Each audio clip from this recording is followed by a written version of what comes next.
I was scrolling on TikTok earlier and I saw an ad for Popeyes.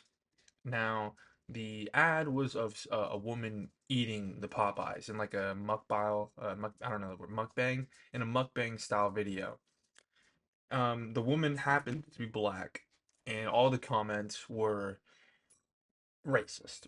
Usual suspects, just gifs of racist stuff.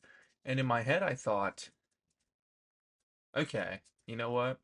These guys are making the simple racist connection, black woman, fried chicken, right?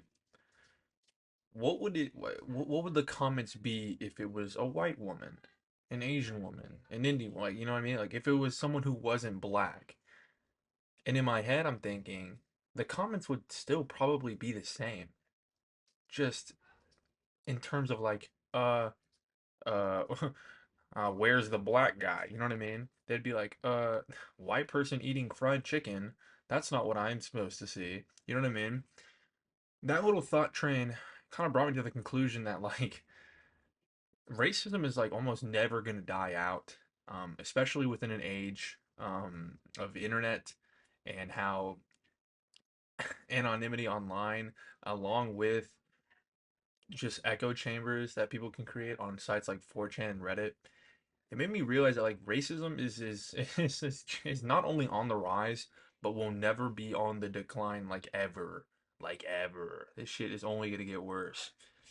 I may look white to you guys, because I don't really go outside a lot. I look pretty pale, pretty like fair, I guess.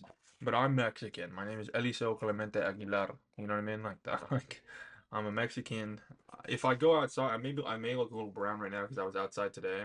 Like you can see like where my watch, my tan lines are. But my point is, I was lucky enough to be white passing growing up, to where I didn't experience a lot of racial encounters. I definitely witnessed a few growing up, and it was, I mean, I lived in Texas. It was almost always towards like black students.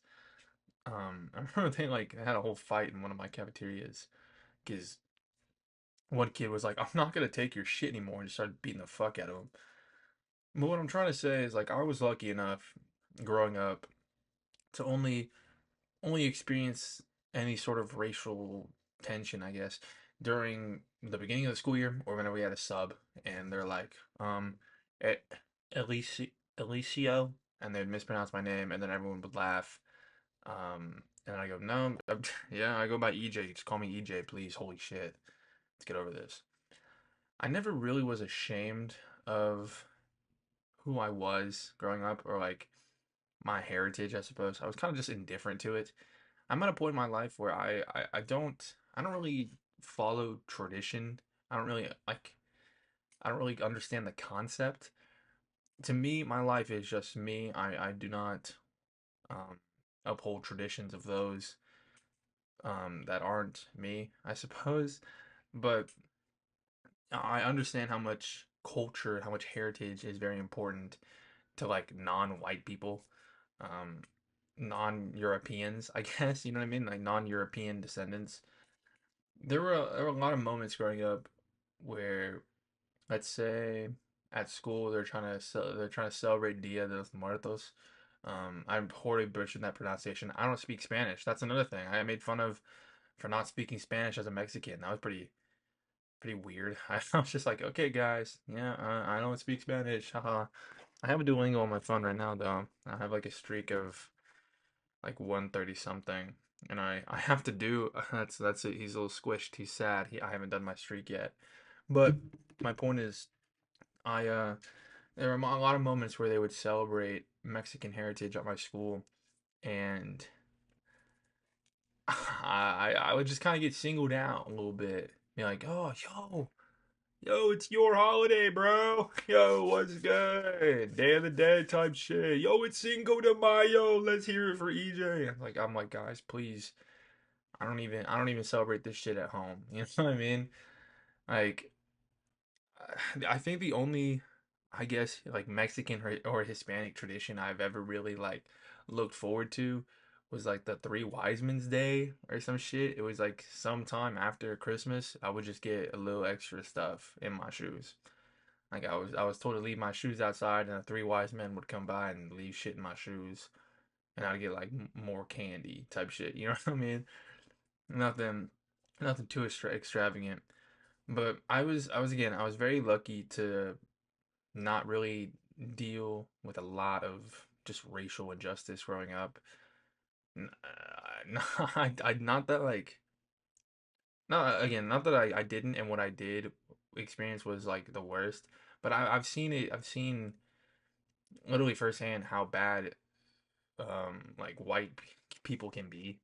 It's like it was really jarring to see people that I considered friends be like horribly bigoted towards other people. And don't get me wrong, like when you're like around that age of like 11 to 14ish and that area, like you're a preteen, a lot of the kids, especially in my high school, were watching like iDubbbz, Leafy, like very racist people, you know what I mean, at the time. Like I don't even know if they still are, but they were watching very like they were watching content very tailored towards an edgier humor and edgier fan base. And because of that, a lot of the kids were just repeating what they were hearing online.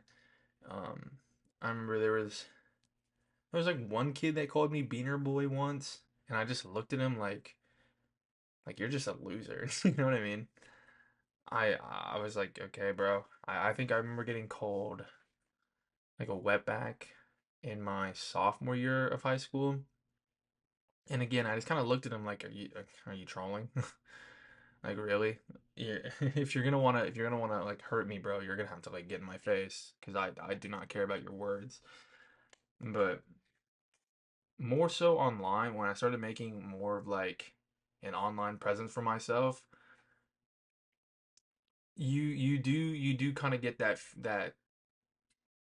you get that feeling that people are just gonna spew hate at you no matter what. I've had people make fun of me for the way I talk online, my teeth.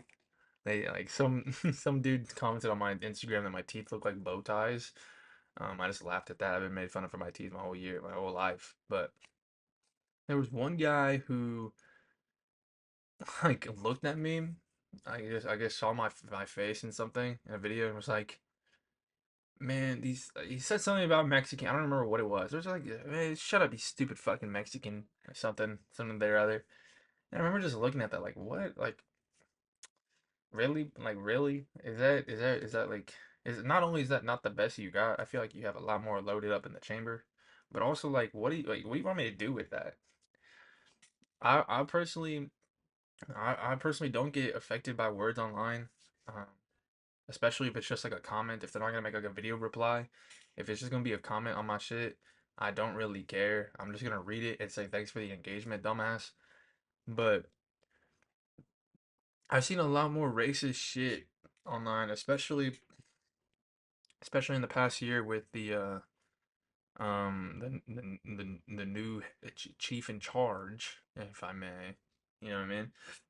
There's a lot more people feeling safe, feeling like less shunned. You know what I mean? They feel more comfortable with being bigots online, especially especially towards Mexican people. I don't know if you guys know this, but like uh, conservatives don't really like me. They don't really like. They don't like Hispanic people. Papers or not, I don't really give a shit what you think. Like, we're okay with Mexicans being here as long as they have the proper documentation. No, you fucking don't. No, you don't. You're just saying that to like kind of sugarcoat the fact you're a piece of shit. But my point is, my point is like I've definitely experienced my fair share, I guess, of racist remarks and actions taken against me. But I'm also very fortunate enough like to not feel the full like the full force of that. You know what I mean? I don't even know if that's like a good thing to say out loud. Now that I'm saying it out loud, I feel kind of like glad I'm not that guy. I feel like that. But what I'm trying to say, guys, racism is bad. Don't be racist. Um, I'm noticing a lot of racist people are also followers of Christ. So keep that in mind. Do as your God tells you and be nice to me, please. Thank you.